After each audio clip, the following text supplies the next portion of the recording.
Hello and welcome back to my channel. Today I'm doing another episode of On My Radar where I let you know everything that's coming out that I got interested in by looking at the book cover, the author name, or whatever other reason. It just stood out to me, so it's on my radar. Now I'm putting it on your radar, letting you know the books that are coming out between today and this Saturday. So, yeah, you want your book to be featured because you're an author too? Check out the form down below, fill it out, and you will be considered. It just gets your book in front of my eyes for me to determine whether I want to feature it or not. Nobody's books are guaranteed. I don't get paid to put any specific books on here. It is all just the books that catch my eye. And let's get into those books now. On a side note, two of the books on this list are actually Amazon First Reads picks, which means that for the month of February, if you have Amazon Prime, you can pick one of the books for free, or if you do not have Amazon Prime, you can get it for like $1.99, one of those selections. And the two books that are on the list are Good for You by Camille Pagan, as well as Lovely Girls by Margaret Hunt. Black Candle Women by Diane Marie Brown is pitched as fiction, African American and Black women, and comes in at 368 pages. Practical magic meets the mothers in this warm and wry family drama with a magical twist about four generations of Black women, a family curse, and one very complicated year of heartache, miscommunication, and learning to let go. Propulsive and poignant, Black Candle Women concocts an intoxicating potion of warmth, wisdom, and wonder. I was completely and gladly under Miss Brown's spell, says Ava DeVernay. Generations of Montrose women, Augusta, Victoria, Willow, have lived together in their quaint two-story bungalow in California for years. They keep to themselves, never venture far from home, and their collection of tinctures and spells is an unspoken bond between them. But when 17-year-old Nikki Montrose brings home a boy for the first time, their quiet lives are thrown into disarray. For the other women have been withholding a secret from Nikki that will end her relationship before it's even begun. The decades-old family curse that any person they fall in love with dies. Their surprise guest forces each woman to reckon with her own past choices and mistakes, and new truths about the curse emerge. The family is set on a collision course dating back to the voodoo shop in 1950s New Orleans French Quarter, where a hidden story in a mystery book may just hold the answers they seek, in life and in love. Told from four irresistible perspectives, Black Candle Women is a family drama with a magical twist. Diane Marie Brown is a professor at Orange Coast College and a public health professional for the Long Beach Health Department. She has a BA in MPH from UCLA and a degree in fiction from USC's Master of Professional Writing program. She grew up in Stockton and now lives in Long Beach, California, with her husband, their four daughters, and their dog Brownie. Black Candle Women is her debut novel. Black Female Relationships. The novel follows four generations of Black women in a family and offers a nuanced, wise, and wry exploration of mother-daughter and sister relationships in the vein of The Secret Lives of Church Ladies and The Mothers. Readers will love and root for these irresistible women. Magical twist. The family curse in the novel provides both an enchanting dimension to the narrative and a deft exploration of family traditions and inheritance, perfect for fans of practical magic. Author's family inspiration. To learn more about the cultures in which her parents grew up in Louisiana, Diane started researching her genealogy and became fascinated with how family customs and beliefs, especially ones that seem incredibly bizarre, hold up through many generations. Her mom kept a history of her lineage in a notebook to share with Diane's future daughters. 1950s French Quarter setting. While the novel is mostly set in contemporary California, one narrator transports the reader back in time to the 1950s French Quarter in New Orleans, which is brought to life in a lush prose. Every summer growing up, Diane and her mother would spend a few weeks with family in the city, which Diane knows well. The Legend of Marie Laveau. The novel is partially inspired by New Orleans' most famous practitioner of voodoo, Marie Laveau. Chaos Theory by Nick Stone is pitched as young adult fiction, diversity, and multicultural, and comes in at 288 pages. The number one New York Times bestselling author of Dear Martin delivers a gripping romance about two teens, a certified genius living with a diagnosed mental disorder, and a politician's son who is running from his own greed and addiction. Don't miss this gut punch of a novel about mental health, loss, and discovering you are worthy of love. Scars exist to remind us of what we've survived. Detached. Since Shelby enrolled at Windward Academy as a senior and won't be there very long, she hasn't bothered making friends. What her classmates don't know about her can't be used to hurt her, like it did at her last school. Wasted. Andy Criddle is not okay at all. He's had far too much to drink, again, which is bad, and things are going to get worse. When Shelby sees Andy at his lowest, she can relate. So she doesn't resist reaching out, and there's no doubt their connection has them both seeing stars. But the closer they get, the more the past threatens to pull their universes apart. Number one New York Times bestselling author Nick Stone delivers a tour de force about living with grief, prioritizing mental health, and finding love amid the chaos. Nick Stone was born and raised in a suburb of Atlanta, Georgia. After graduating from Spelman College, she worked extensively in teen mentoring and lived in Israel for a few years before returning to the U.S. to write full-time. You can find her on her website, nickstone.info. This book is coming out, and May is actually Mental Health Awareness Month, so you can get a head start if you're wanting to read books that go along with that. Both the protagonist and the author both the protagonist and the author are black females, and the love interest is biracial. And mental health concerns among black teens. Black youth in the U.S. experience more illness, poverty, and discrimination, which puts them at higher risk for depression and other mental health problems. About 9% of them reported an episode of major depression in the past year, but less than half of those, about 40%, received treatment. Suicide is the second leading cause of death among black children ages 10 to 19. Delicious Monsters by Liselle Sambury is pitched as young adult fiction, thrillers, and suspense, and comes in at 512 pages. The Haunting of Hill House meets Sadie in this evocative and mind-bending psychological thriller, following two teen girls navigating the treacherous past of a mysterious mansion 10 years apart. Daisy sees dead people, something impossible to forget in bustling, ghost-packed Toronto. She usually manages to deal with her unwanted ability, but she's completely unprepared to be dumped by her boyfriend. So when her mother inherits a secluded mansion in northern Ontario, where she spent her childhood summers, Daisy jumps at the chance to escape. But the house is nothing like Daisy expects, and she begins to realize that her experience with the supernatural might be no match for her mother's secrets, nor what lurks within these walls. A decade later, Brittany is desperate to get out from under the thumb of her abusive mother, a best-selling author who claims her stay at Miracle Mansion allowed her to see the error of her ways. But Brittany knows that's nothing but a sham.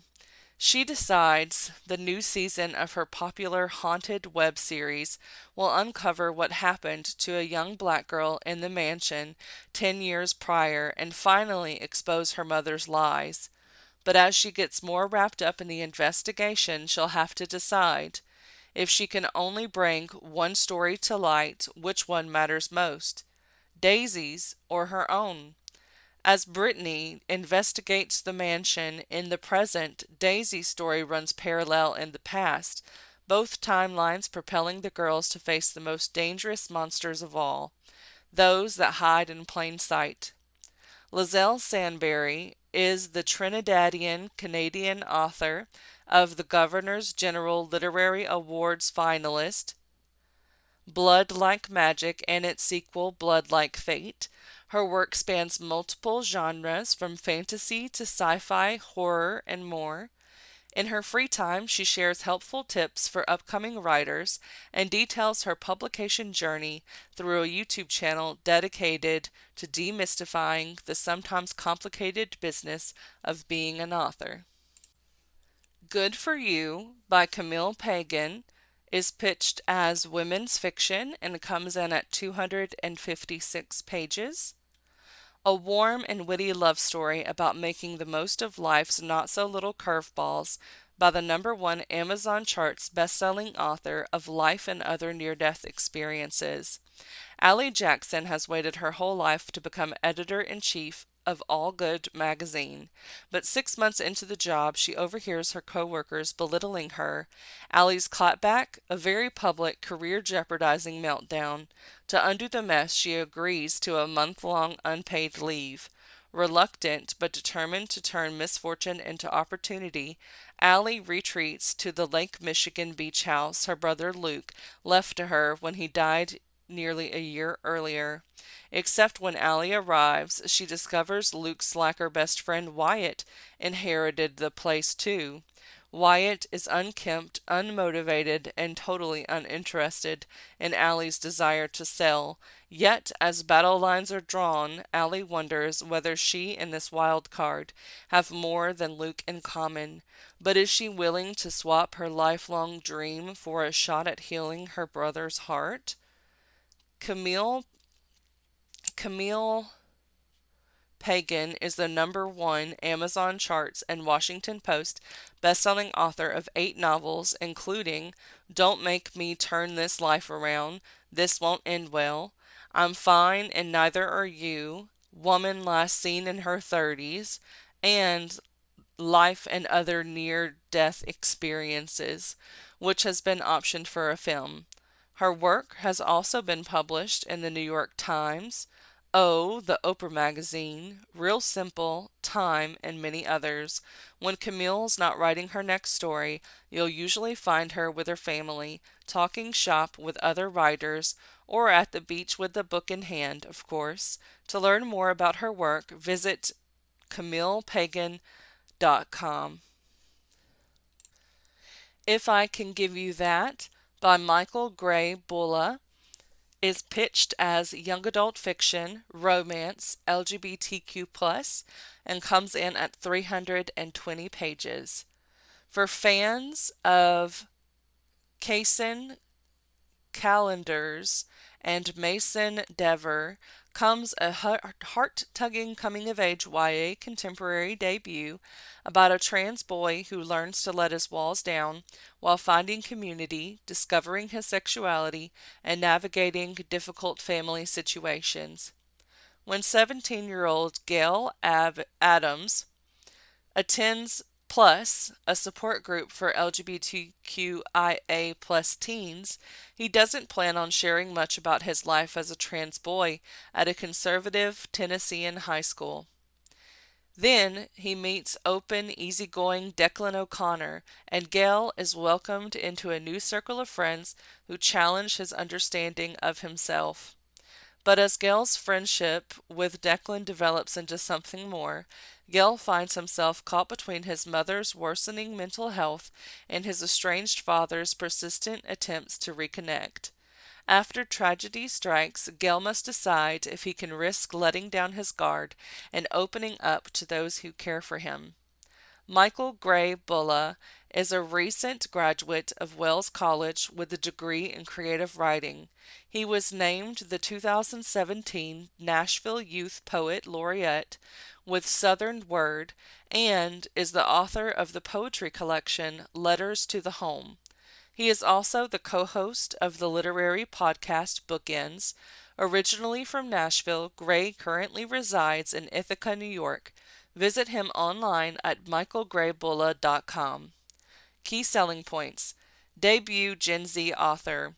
Gray has a fantastic YA voice that shines through in Gail's narration and perfectly captures the nuances of teen interaction from the story's funny one-liners and dialogue and text conversations to its more serious, heart-wrenching moments. Trans and gay representation. The author brings his own experience as trans and gay to this layered, deeply honest book about trans identity and sexuality. Thoughtful portrayal of mental illness. The author deftly weaves details about Gail's anxiety into his everyday interactions and frankly portrays his mother's struggles with depression.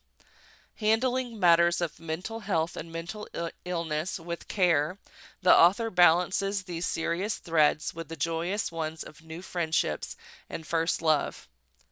Spotlight on family and found family. As Gale navigates concerns about his mother's declining mental health and the challenges of his father's appeals for forgiveness, he finds himself falling into a new kind of family with Declan and his friends. The themes of family and found family in this hopeful story will speak to many readers and be especially valuable for teens seeking the queer community for the first time. Friends to lovers queer romance. Gail's friendship turned more with Declan is a kind of soft, slow burn romance that readers will love, and their relationship is all about respecting boundaries and supporting each other through difficult times. Perfect for Pride. This story celebrates the queer community, featuring trans, gay, bi, and lesbian characters, and the book's publication is timed to tie into Pride Month. Set in the South. The author is from Tennessee, and with the story set in Glenwood, the author's knowledge of the area really comes through in the details, making for an immersive read. Lola at Last by J.C. Peterson is pitched as young adult fiction, romantic comedy, and comes in at 400 pages.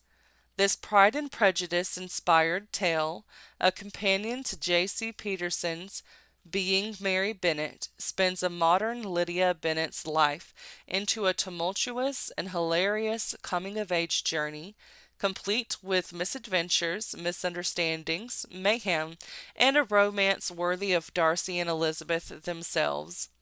Lola Barnes's summer is not off to the best start. Fresh off a scandal that tanked her social status, Lola has somehow managed to also alienate her twin sister, lose the friends she thought she had, and put a fiery end to the first party of the summer. The boat was barely on fire, for the record, and all the partygoers were just fine. Lola is given an ultimatum: jail time or spend the summer with the non-profit Hike Like a Girl. Everyone seems to expect Lola to fail, but even as Lola encounters bugs, blisters, and bears, oh my, she finds something greater than something greater that she'd been missing all along. Unexpected friends, a sweet romance, strength she didn't know she had, and herself, Lola, at last. J.C. Peterson breathes new life into Pride and Prejudice's troublemaking Lydia Bennet in this unstoppably funny, yet startlingly moving journey, perfect for fans of Becky Albertalli and Emma Lord, proving that you can always find a new direction no matter where you're coming from. J.C. Peterson lives in Denver, Colorado with her husband, two small sons, and one enormous tabby. She earned a degree in journalism from Michigan State University and worked as an award-winning journalist and editor at an alt news weekly before becoming a freelance writer and mom. When not dreaming up funny contemporary stories or hurting children, she loves to eat and shop local, explore the Colorado mountains, and plan new adventures. She is also the author of Being Mary Bennett, and you can visit her online at jcpetersonwrites.com. Key selling points. Move over Elizabeth Bennet. While Lizzie gets all the retellings, we've rarely encountered a story that explores Lydia Bennet's side of things. For Jane Austen's most infamous Bennet sibling, J.C. Peterson brings a keenly empathetic eye to the struggles of the problem child who tries her mother's nerves and brings scandal to the family name, alongside plenty of P&P references for us bookworms, and a relatable journey that will appeal to a wide audience. Awards and acclaim. In addition to great blurbs, Lola at Last has also been chosen as a Junior Library Guild selection. We are excited to see this title receive much deserved notoriety. Perfect for fans of Becky Albertalli and Jenny Han. Under Lola's bluster and wit, there's a girl struggling to find out where she belongs and who she wants to be. Readers of Becky Albertalli and Jenny Han will absolutely connect with Lola's story and cheer for Lola as she overcomes obstacles, mistakes, and 10-mile hikes to find herself, and a cute, supportive boyfriend at the end of the journey, which is only a bonus. Snarky, unique protagonist. As Lydia Bennet before her, Lola Barnes is a protagonist like no other. Popular, rambunctious, extroverted, and not afraid to make a scene. In fact, that's often her goal. Lola makes every mistake in the book on her journey to finding herself, and her hilarious voice, devil-may-care attitude, and relentless determination will have readers thrilled to tag along. The path of most resistance. While Lola proves that the path to finding herself may be riddled with mayhem, mishaps, plenty of backtracking, and a lot of hard effort, the payoff is worth every bit of struggle, with happiness, confidence, and true friendships waiting at the finish line. Unexpected friendships. In the beginning of Lola's journey, she's reeling from a scandal that lost her all of her friends and forced her into a lonely, isolated year abroad. And while Lola tries to earn her old friends back, the blossoming and surprising new friendships with her uber nerdy hiking companions soon show her an invaluable truth that true friends don't need to be earned and will accept you as you are, flaws and all. Sweet and supportive romance, an insatiable flirt, an an insatiable flirt, an avid partier. The last thing Lola expects is to fall for Ezra, a former Eagle Scout and bona fide nerd who thinks that hiking boots are for all occasions. But as Lola's summer of outdoorsy fun brings her closer to Ezra, opposites absolutely do attract, and a romance blooms between them full of witty banter, earnest support, and, of course, all the best waterfalls to kiss behind. A book for granola girls. After Lola burns down her brother-in-law's boat by accident, his stipulation for keeping her out of jail is to join the non-profit Hike Like a Girl. Initially unwilling to spend her time hiking in the wilderness, Lola grows to love the outdoors as she realizes how capable she is with each hike, climb, correctly built bonfire, and camp out that she conquers. Unique companion novel. Lola at Last is a companion novel to J.C. Peterson's debut novel, Being Mary Bennett, called a witty creative retelling by Rachel Lynn Solomon, author of Today, Tonight, Tomorrow, and an utterly authentic, captivating story by BCCB, setting Marnie's youngest sister Lola right where she belongs, center stage. Social emotional learning.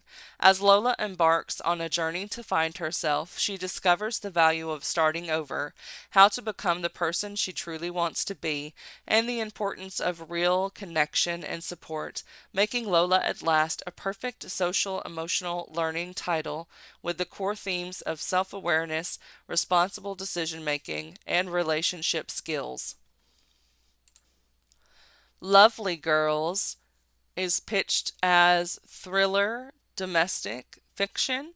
It does not have a page number on here, nor does it have an author bio. It does have a summary. In this chilling story from USA Today bestselling author Margaret Hunt, a mother and a daughter try to start over in an idyllic town only to get caught up in cliques, mind games, and murder. After the sudden death of her husband, Kate Turner is looking for a fresh start for herself and her teenage daughter, Alex. They relocate to the beachside town of Shoreham, Florida, where all is not as sunny as it seems. Although Kate makes fast friends with a trio of fellow moms, their daughters take an instant dislike to Alex, who attempts to document their bullying in her video diary. Kate brushes off Alex's concerns until she receives a series of chilling warnings about the clique of moms from the other parents and neighbors. As it becomes harder for her to ignore the malicious undercurrent she senses among her new friends, Katie grows increasingly unsure of who to believe and who to trust.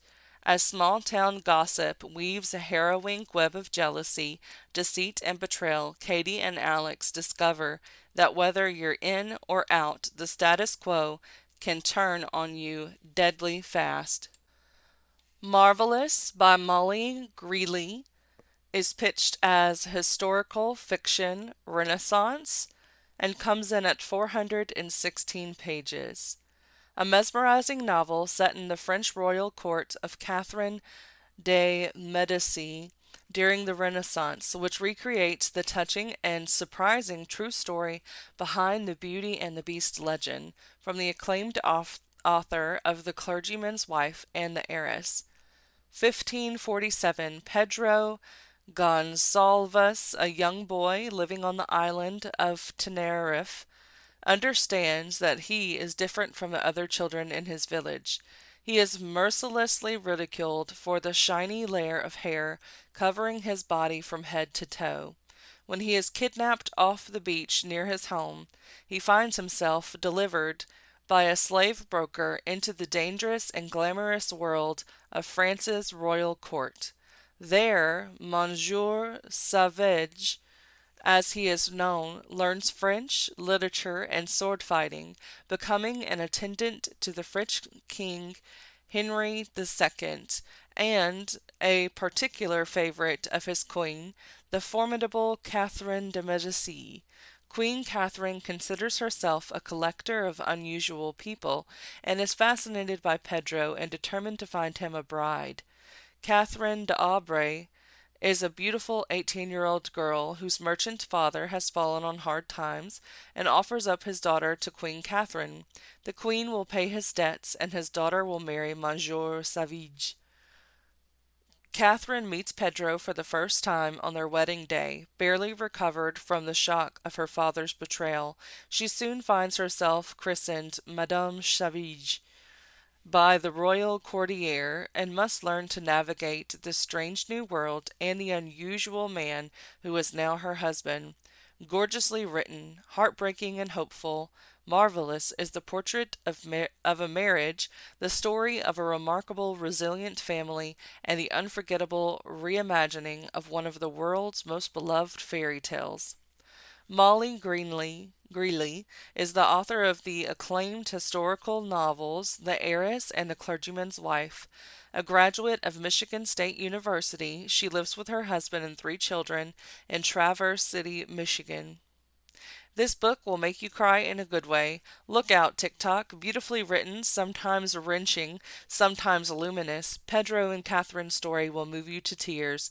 A richly emotional portrait of 2 remarkable people. You just can't stop reading it.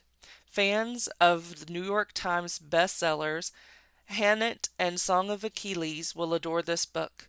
Unique historical fiction. Pedro Gonçalves was a real person, you can Google him, whose story ignited numerous fairy tales and legends. Marvelous expands upon the fairy tale to show the remarkable people behind this unique, unexpected story about love.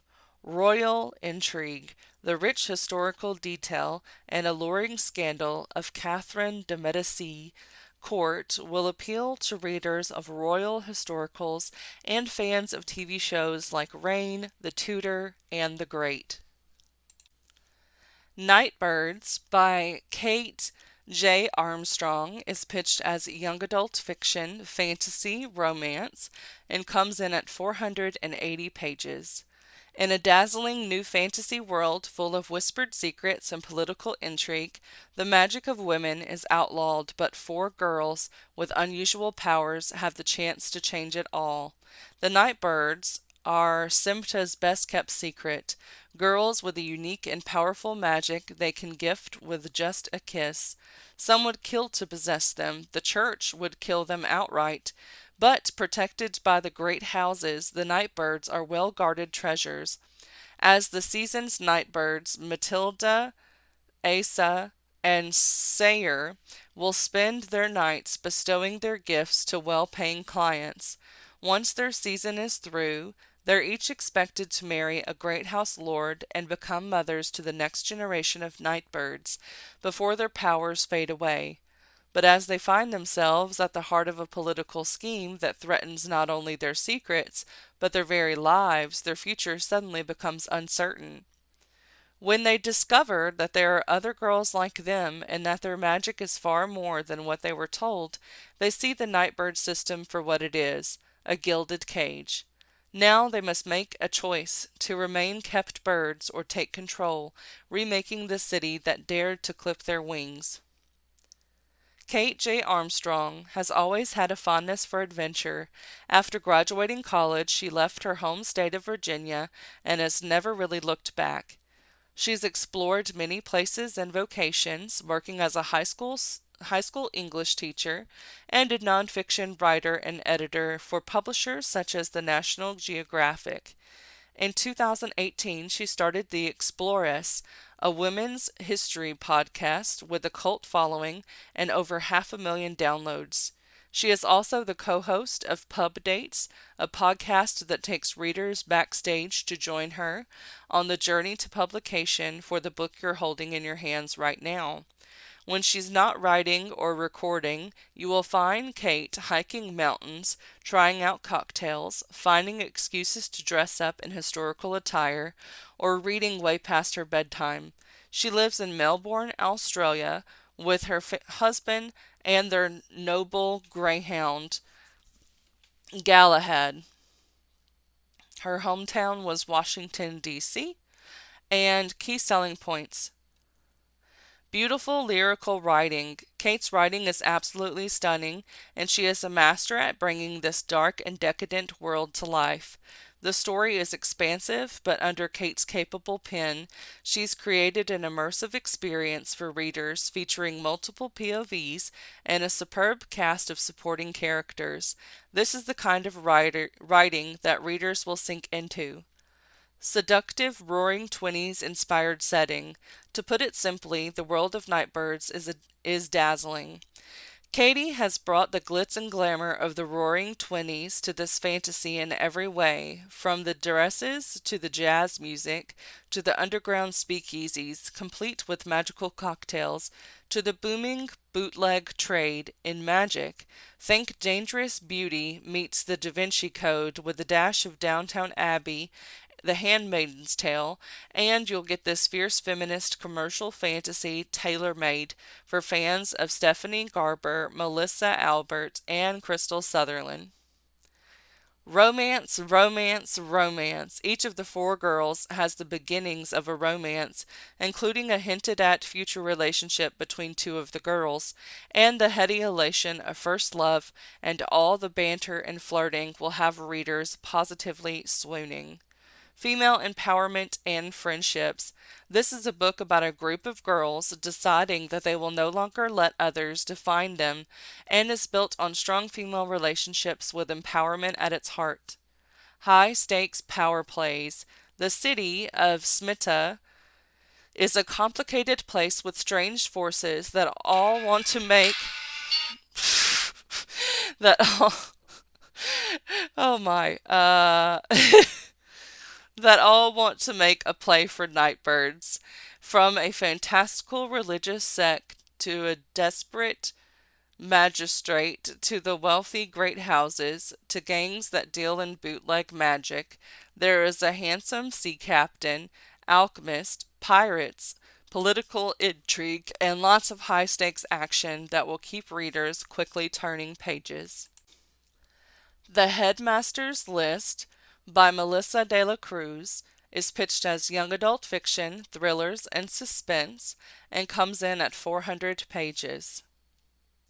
One of Us is Lying meets Riverdale in The Headmaster's List, an edge-of-your-seat YA thriller about a fatal car crash and the dangerous lengths one teen will go to uncover the truth about what really happened. Friday night, the party of the summer, 4 teens ride home together. Only one never makes it.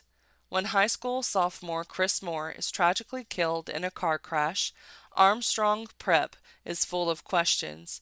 Who was at the wheel? And more importantly, who was at fault? 18-year-old Spencer Sandoval wishes she knew. As rumors swirl that her ex, Ethan, was the reckless driver, she can't bring herself to defend him, and their messy breakup has nothing to do with it. She can't remember anything from that night, not even what put her in that car with Ethan, Chris, and Tabby Hill, the new loner in school. The hunt for answers intensifies when a local true crime podcast takes an interest in the case, pushing Spencer further into the depths of this sinister mystery. Was it all just a night out that went very wrong? And is it a coincidence that all but Chris is on Armstrong's esteemed honor roll, the Headmaster's List? In a place ruled by pedigree and privilege, the truth can only come at a deadly price. Set against the glitz and glamour of an elite LA private school, Melissa de la Cruz's first YA thriller is an addictive mystery perfect for fans of Gossip Girl and A Good Girl's Guide to Murder. Melissa de la Cruz is the #1 New York Times, USA Today, Wall Street Journal, Los Angeles Times, Publishers Weekly, and internationally best-selling author of many critically acclaimed books for readers of all ages, including the Alex and Eliza trilogy, Disney's Descendants novels, the Blue Blood series, the Summer on East End series, and the Chronicles of Never After series. You can visit her at melissa-delacruz.com. The Secrets of Hartwood Hall by Katie Lumsden is pitched as fiction, mystery, and detective historical and comes in at 352 pages. A gripping and atmospheric debut that is at once a chilling gothic mystery and a love letter to Victorian fiction. Nobody ever goes to Hartwood Hall. Folks say it's cursed. It's 1852, and Margaret Lennox, a young widow, attempts to escape the shadows of her past by taking a position as governess to an only child, Louis, at an isolated country house in the west of England. But Margaret soon starts to feel that something isn't quite right. There are strange figures in the dark, tensions between servants, and an abandoned East Wing. Even stranger is the local gossip surrounding Mrs. Eversham, Louis's widowed mother, who is deeply distrusted in the village. Lonely and unsure whom to trust, Margaret finds distraction in a forbidden relationship with the gardener Paul. But as Margaret's history threatens to catch up with her, it isn't long before she learns the truth behind the secrets of Hartwood Hall. Katie Lumsden read Jane Eyre at the age of 13 and never looked back. She spent her teenage years devouring 19th century literature, reading every Dickens, Bronte, Gaskell, Austen, and Hardy novel she could find. She has a degree in English literature and history from the University of Durham and an MA in creative writing from Bath Spa University. Her short stories have been shortlisted for the London Short Story Prize and the Bridport Prize, and have been published in various literary magazines. Katie's YouTube channel, Books and Things, has more than 25,000 subscribers and was longlisted for the Book Vlogger of the Year award at the London Book Fair Book Blog Awards 2020. She lives in London and works as an editor.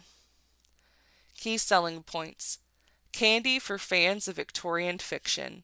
From beloved classics like Jane Eyre to Sarah Waters and recent hits like Sarah Penner's New York Times bestselling debut, The Lost Apothecary, there is a perennial interest in 18th and 19th century English tales.